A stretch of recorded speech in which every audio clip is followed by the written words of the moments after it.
The available head-up display from Genesis helps keep you focused on the task at hand by projecting the most important driving information directly onto the windshield glass in front of you. But the head-up display only functions once it's activated. For some Genesis vehicles, you can use the LCD display to go to User Settings, then Head-Up Display. Select Head-Up Display to turn it on. For other vehicles, go to Setup, then Vehicle, then Head-Up Display. Select Enable Head-Up Display to turn it on. Once activated, the display can show turn-by-turn navigation instructions, the speed limit signs you are passing, your speed, audio settings, and warning lights.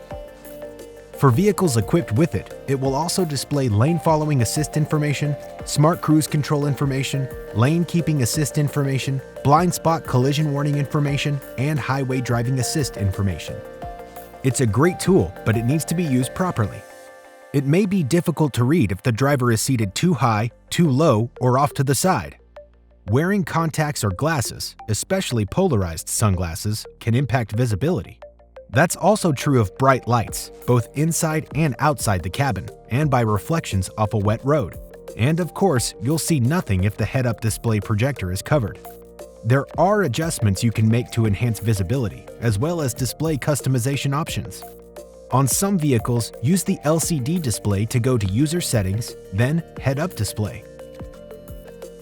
On other vehicles, go to Setup, then Vehicle, then Head-Up Display. There, you'll see your options. In Display Control, you can adjust the display height, its rotation, and its brightness. In Content Selection, you can choose what information you want displayed. In Speedometer, you can control the size and color for your speed projection. Once you begin to use your head-up display and see its safety advantages firsthand, you'll probably wonder how you ever got along without it.